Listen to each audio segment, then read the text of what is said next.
What up?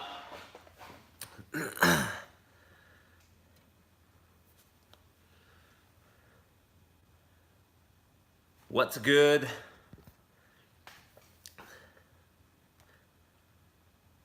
We're gonna be talking about some hotness today. I'm bringing my mustache along for the ride. We're going into it.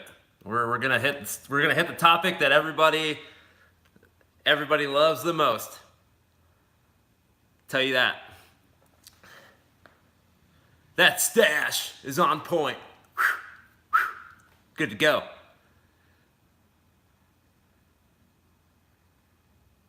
What up?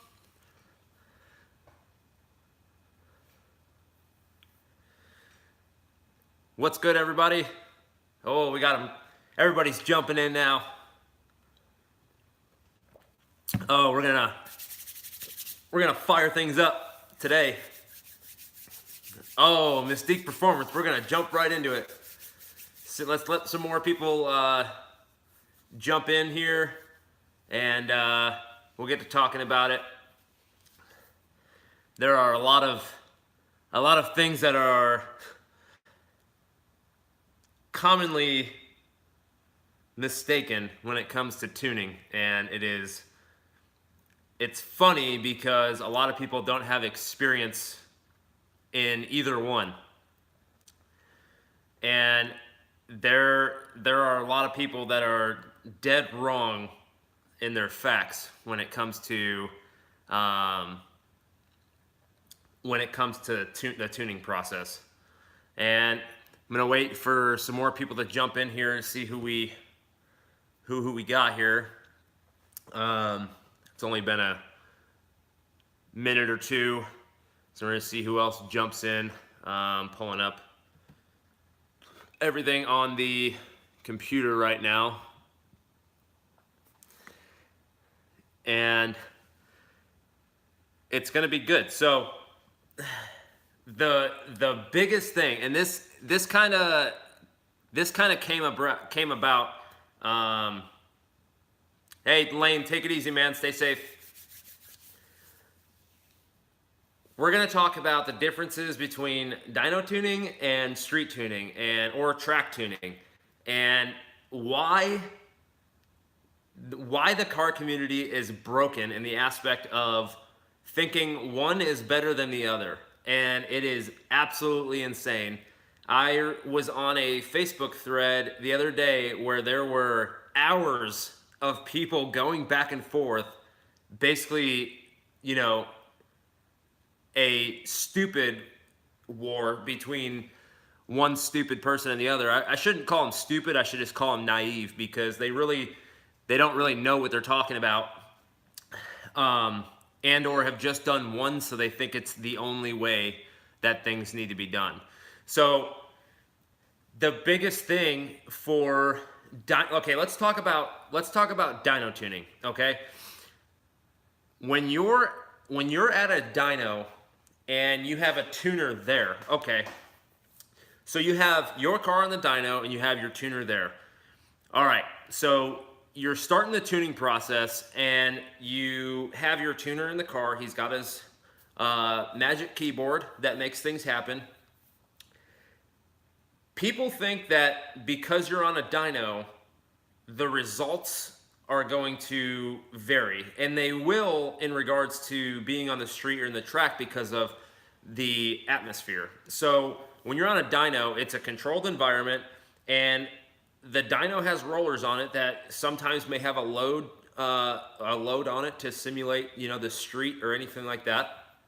And a lot of people think that their car is only going to get dialed in if it's on a dyno, and that is completely false. So when your tuner's in the car and he's playing around with the computer and messing around with things, he is data logging every time he hits the button to start the dyno for one of his polls.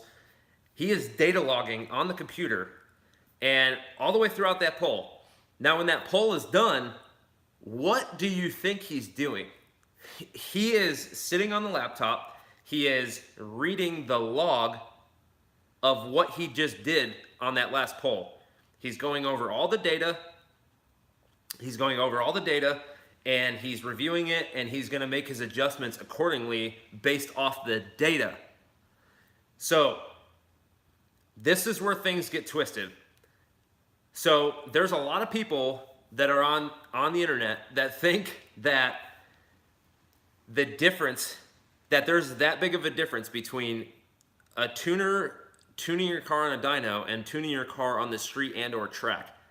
Regardless of what they're doing, if you're sending them a log, so if you data log your pass at the track, or a pull at the track, or a pull on the street, all you're doing is pulling the data from that log and you're sending it to your tuner.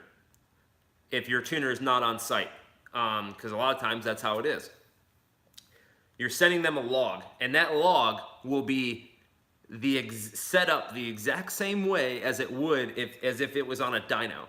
Now, if you're spinning or anything like that, they're going to be able to see where that's at in the log. And, you know, regardless of the fact, that log is going to have raw data from the exact pull you just did, just as if you were on a dyno. And they're going to take that raw data and they're going to analyze it, they're going to check it out, they're going to make some adjustments, and they're going to send it back to you. Or if you're on a dyno, they're just going to load that revision onto the car and continue. If you get it from, you know, them and you're not near them, you're going to accept the email or whatever on your computer, and you're going to download it, and you're going to transfer it to the car. Then you're going to make more revisions. You're going to do it the same way over and over again. The outcome is going to be generally the same. A dyno is good to get numbers for a baseline. If you're trying to, you know, hit a specific number, they can kind of mess with things so you can be satisfied with your number. But as any other car guy would want, they want their car to act accordingly to what they're doing. If they're just daily driving their car, they want it to have, you know, street manners and stuff like that. A tuner will know that and be able to adjust accordingly to that based off of the logs you send them. Now, I'm not a pro. I don't tune cars, but I've been around it enough to understand that, like, a dyno is specifically a tool that tuners use in a controlled environment so that they can get a, you know, a tune done on a car safely in a controlled area. Most people, you know, like myself, I have never dyno tuned one of my cars, not one, because A, I want my car to be tuned to exactly how I drive it on the street and how I drive it at the track. I don't want, you know, the car dialed in on a dyno where it's in a controlled environment, the car is in one standard position, it doesn't do anything different. I want it to be able to be adjusted according to what I'm doing. So a lot of people will do track tuning. What's up, what's up? Sorry, I'm just rambling right now. See who's, what up?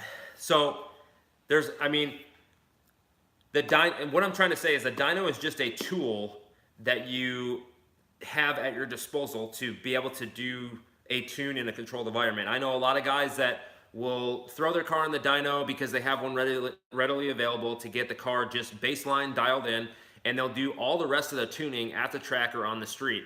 Reason being is because the car is mainly going to be used in that situation. I know tuners that will, you know, when they're tuning a customer's car, they will go and tune it on the dyno, and then they'll take it out on the street or the track and dial it in further to get the results that they actually need or want. So the reality of it is, it doesn't matter which way you have your car tuned. It's all up to user preference, and you're going to have the same and or very, very, very similar product when you're done, as far as, you know, the power you're putting down and the way your car is reacting. You're not going to be able to get real feel, you know, drivability stuff, like all those kinks worked out on a dyno. They're like, you can, but it's going to be a very lengthy process and you're going to pay a lot for it. Dyno time's expensive.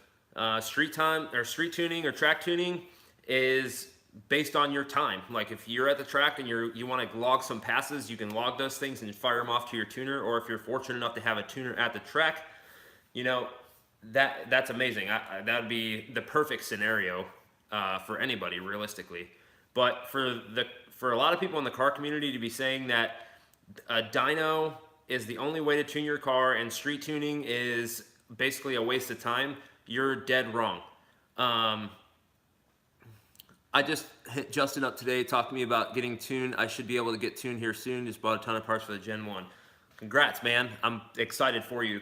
The tuning process is the most rewarding thing there is. And that's the other reason why I street tune or track tune, is because I have a real feel of every change that's happening to the car.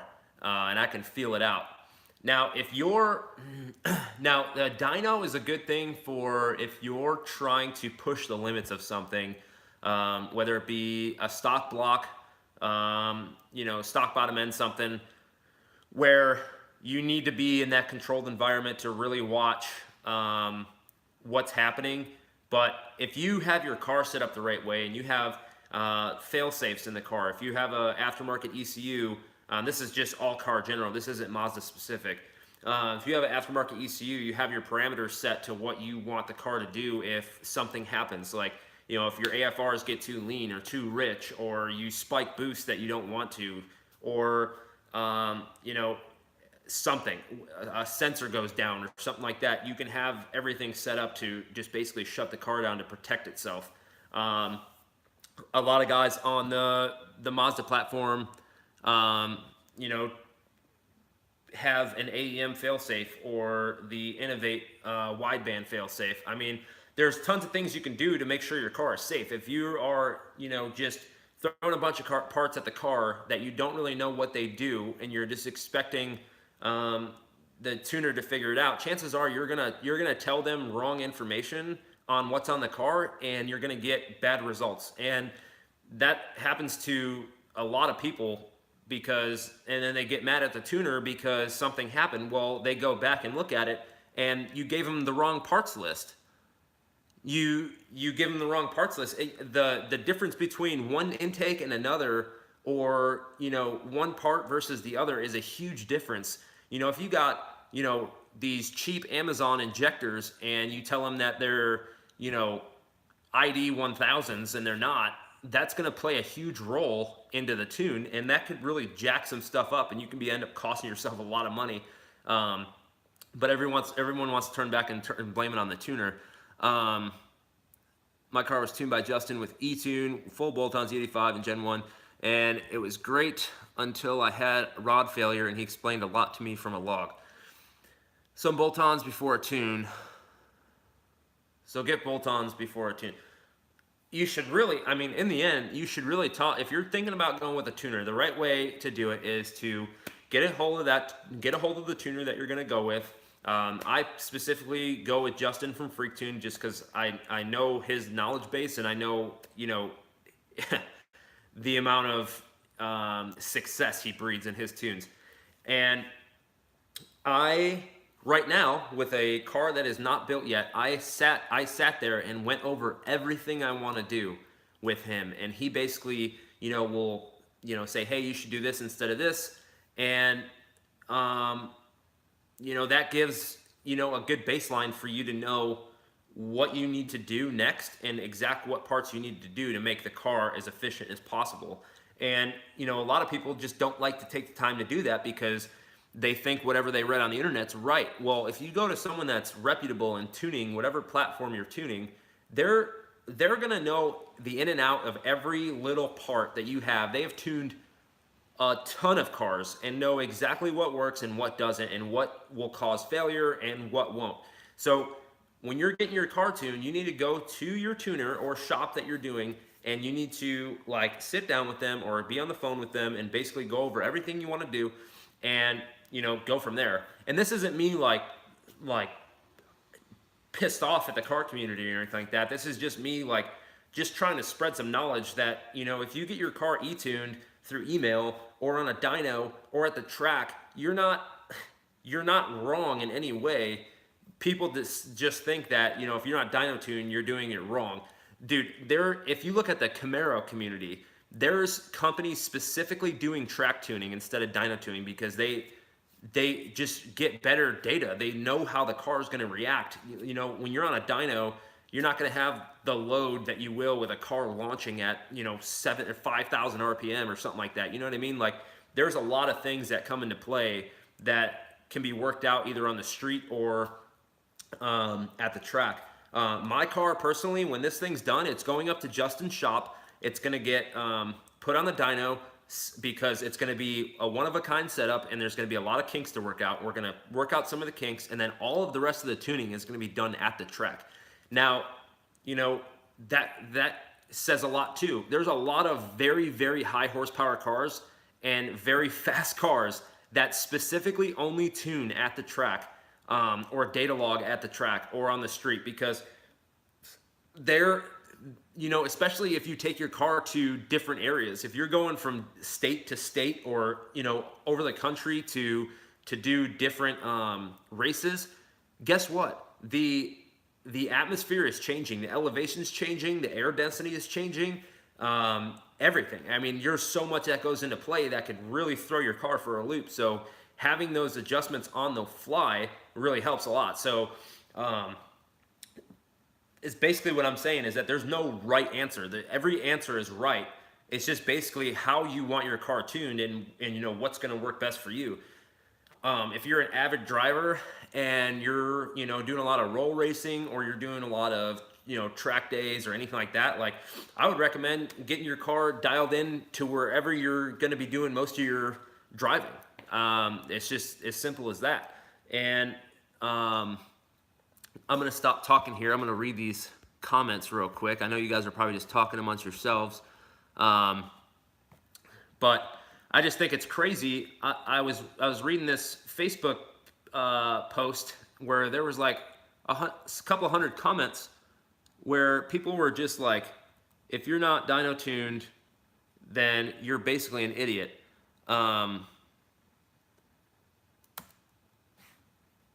it's great. We got a tuner in here, and I'm sure he would agree with me on a lot of things. And everybody has their own, you know, thing that they do and what works best. But in the end, tuning a car is the same as far as getting the data and reviewing the data and making changes and putting it back in the car. It's exactly the same.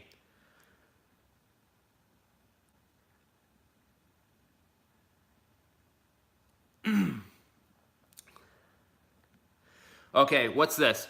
We got, hold on, I'm pulling my computer up here so I can see these comments a little better.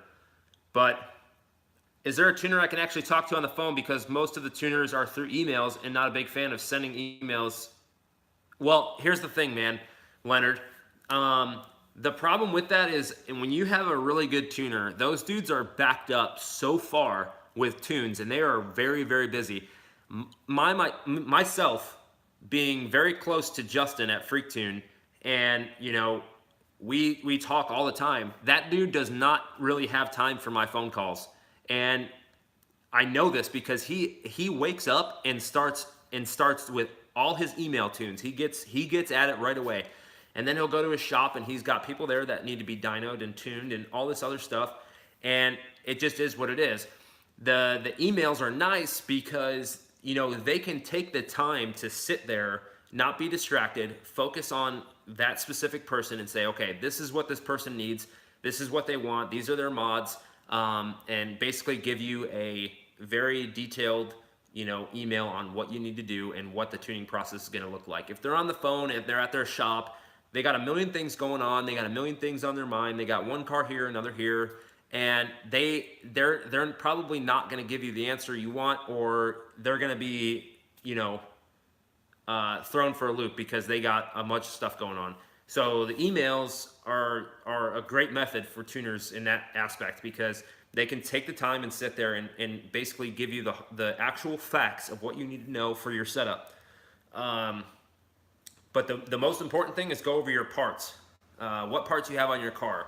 Do you plan on changing them? When do you plan on changing them? You know, that's a big thing. So, you know, they may say, hey, wait till you get those parts put on and then get tuned, because you're going to get a full tune done and then you're going to change some parts and that tune is going to be null and void. You're going to need another one. So try to plan it out so that everything's done and then you're ready to go to the tuner. You know, do yourself a favor and the tuner a favor to not waste each other's time, and just go through the car. Make sure there's no leaks. Check the spark plug gaps. Make sure, you know, everything's tightened down the proper way. You know, that goes a long way in the tuning process, because, you know, I've been there where I have checked everything over and I just was in a rush and missed something. And then I go to do a log and something happens. And then I set myself back another day because I was an idiot. But you really need to take your time and just believe in the tuner. You should be picking someone that's very reputable and their name is well known. Because, you know, chances are they have done this a ton and they know what the right answer is. So getting a hold of them is a huge help, and the first step to, you know, making an efficient power goal and setup on your car and get it driving the way you need to. I know it's a lot of me talking, but it's kind of been a hot topic, and this is kind of like a improv type, you know, discussion, and you guys are, you know, discussing back and forth. On the other hand, if it's daily driven, you probably need tunes more frequently. It would be better. What did that say? It would be better to gather parts and install at once, I think, huh? Yeah, well, if you daily drive the car, you know, a lot of tuners will do like touch-up tunes as well. I mean, you have, so if you say you have a completely stock car and you're like, hey, I want to put an intake, intercooler, and, you know, something else and tune it because, you know, I need a tune to run these things. Okay, cool. Most tuners, if you let them know, hey, this is just the beginning, I plan on adding these parts very soon, you can put those parts in, he can do the tune, and when you get those parts, you know, you put those on and be like, hey man, I just put these parts on, is there any way you can touch this up to make it work? Chances are they're gonna have a baseline of what your car is doing already, and they're probably gonna get like some kind of log or input some data to make, you know, the new setup run right, and then you're gonna get them some data logs, same thing, email them back, and they'll have a new one on the way for you. You know, you need to listen to the stash. Dude, I think the stash is hilarious. I don't know about you guys. I just had a full beard and shaved it off. I am getting out of the Army. I have like literally 2 weeks left or less. And I've been building my car for practically the whole year. Everything of Cork Sport is inside my car. I have a B&R S4 installed. I'm nervous. I'm making mistakes when it comes to data logging. There's no real mistake. So this is what you need to do, man. If the car is, when the car is done, or if it is done, I'm not really sure if you said it was or not, a tuner will generally say, hey, the first set of logs, you're gonna get me a couple idle logs. They're already gonna know all your parts, so they should have a pretty good baseline tune that they send you, and the car will be up and running, no problems, unless you have any kind of leaks somewhere or anything like that. So you want to make sure all your leaks and all that stuff are checked out, and then you're going to want to go back in there, and they're usually going to want you to do like an idle log where you just idle the car while logging, so they can check out like what the air fuel ratios are doing, and, you know, fuel trims, stuff like that. And then they're probably going to want you to do like some kind of like low, you know, not a wide open throttle, but just an easy gradual pull, just to see how the car is reacting. And once they get like the main stuff figured out, then they'll start getting into wide open throttle pulls, stuff like that. Yeah, the access port, it's simple. It's all you do is hit the center button and it starts logging. And you do your log and you press the button in again to stop, and it is what it is. Like, you just take that, you'll put it in your computer, you'll drag the file into your email, you'll send it over to your tuner, they'll look at it and they'll be like, sweet man, that works good. They'll fix it, you know, send it back to you, tell you to do a couple more, whatever. I mean, the back and forth could be, you know, 4 revisions or it can be 10. It depends on if you start chasing issues in the car. And that's just part of the tuning process. I'll tell you right now, if you go to a dyno, if you have a dyno session scheduled and you are on the book for 3 hours and you start running into a bunch of issues with the car because you didn't check everything over, you bet that unless they're like not really a popular tuner or they had like a bunch of cancellations or something, you can bet that they're going to tell you to take the car off the dyno and go fix all your issues and then come back, because it's just whatever. That's why I like e-tuning, because I'm not wasting anybody's time. If you get bumped off the dyno because you have issues, you just wasted a 2-hour time slot for a tuner to make money doing someone else's car that is ready to go. So hitting those steps before you get tuned is huge, and you want to make sure that you have it set up right so that you can actually like tune the car. I've been talking 26 minutes. I want to know what you guys think. If you're watching this after the fact, after the live video, drop down below in the comments and let me know what you prefer. There's no right answer, or there's no wrong answer. Every one of them's right, and it just all depends on what you're trying to do. Mystic Performance. I always prefer e-tuning base maps for people so they can find issues before they bring me their cars. It saves so much time. There you go. Mystic Performance is a tuner, and he just said it for himself. He wants the kinks worked out before he gets it on the dyno because it saves time. And I'm sure Mystique, whatever how you pronounce it, I'm sure you would agree with me that you would rather not have a car have issues on the dyno, because then you're losing money, and you're trying to run a business, and it's just not good for anybody. I know it's for the customer in the end, but the customer has to understand that you're a very busy person. You have a set schedule to follow, and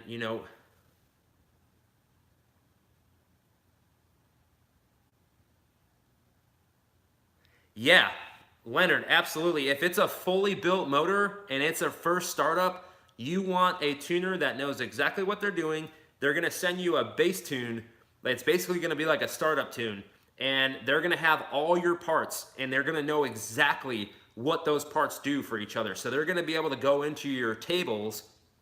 They're going to go into your tables, into your tune, and they're going to set the parameters that they know how those parts work. So your injectors, your what turbo you have, what intake you have. They know the math calibration for what size intake. They're going to get it so that when you fire that car up, it's going to be good to run, and you can do your break-in procedures. Now, as you do the break-in process, you need to be talking with the tuner and say, okay, hey, I just hit the first 10, 20 miles. I'm going to change my oil. I'm going to do this again. And, they're going to have you log some things, probably like the idling and all that stuff, and they may smooth those out based off of what they see in the data. And at that point, they're gonna tell you to start doing things. They're gonna tell you, hey, I want you to log with your foot on the throttle to this point, and they're basically just feeling it out to see how the car's reacting as your car is in the break-in period, and just to feel it out, make sure everything's good to go, to make sure you haven't have anything disconnected, or lines crossed the wrong way or whatever. Like, tuners can see a lot of issues that are unseen to the eye through just the raw data from a log. I was tuning my last car, and I didn't know that I had a post manifold exhaust leak on my wastegate. I didn't know that. I was wondering why my car was spooling so late. My Justin from FREEKTUNE emailed me, and he said, hey man, you got a post exhaust leak somewhere that's causing you to spool later, post or pre, I forget what it was. And I went back, and sure shit, there was, my wastegate was basically dangling from the flange. And that just happened from vibration. It wasn't, torqued down the right way. But regardless, guys, like, if you're going to tune the car, you really need to talk to your tuner and figure out what's best for you. And there's no wrong answer. The dyno is great. It's a great tool to use if you don't have a track, or if you don't have an area on a abandoned road or something like that you can do street logs on. And you know, dyno might be good for you. If you're just, you know, trying to just get the car tuned so it works and it, you know, drives and rides nice, that's great. I'm not downplaying that at all. But if you are an avid driver and you're ripping on the car all the time on the street or at the track, I definitely recommend that you know, you can, a lot of tuners will block off time for you. If you know no shit, you're going to the track and you're going to be running for a couple hours, they will block off time sometimes and sit there at their computer, and you can do a pass on the track and you can fire them an email and they're waiting there for you, and they'll have the raw data there to see how the car is acting. And you can tell them, hey, you know, it was breaking up right here, and they'll be like, okay, yeah, I see that. They're going to change some things and fire it back to you before you'll even make your next pass. It's all, you know, it's all in the communication with the tuner.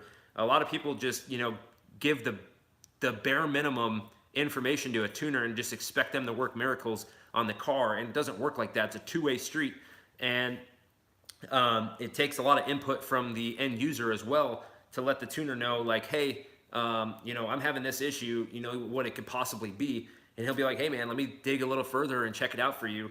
And it may, you know, be something that he, you know, overlooked or couldn't see on the data log, but could recommend you to check out on the car itself. I don't want to make this too long because I want this to be something that, you know, after the live feed's done, someone might go back and watch. But if you guys want to continue anything or any comments or questions, make sure to drop a comment below when the video is posted up. I'll be in the comments, you know, answering things, as well as some of the tuners I know will probably be in there. We got some huge news. You guys will hear it first because you guys are on here with me today. The new engine and the built short block for the MS8 will be here tomorrow. And we're gonna do a full unboxing video, and we'll have that out for you guys. We are still going live tomorrow night for Mazdaspeed Mondays, and we'll have some topics to talk about there too. You know, we have a live feed every Monday, and you know, we can talk about more things there. But I just kind of wanted to get on here today and just kind of share my thoughts on it. I know there's a lot of, you know, he said, she said, and a lot of people not knowing like actual facts on, you know, this is better than this. There's no real better. It's whatever's better for your situation is better for your situation. It's not going to make, you know, your tuning process better than someone else's.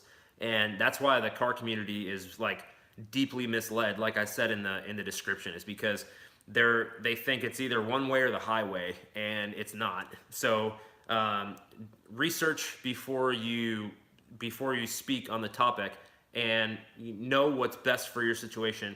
Call your tuner, email your tuner, and just figure out what's best for you. I appreciate you guys stopping in.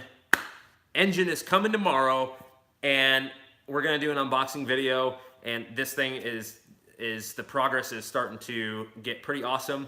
If you guys missed the install of the new V8 Roadsters subframe that we put in, the tubular subframe, go check it out. It's one of the last videos we just posted.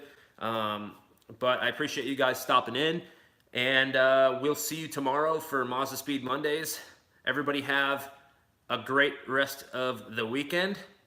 I know it's Sunday, but you got some hours left.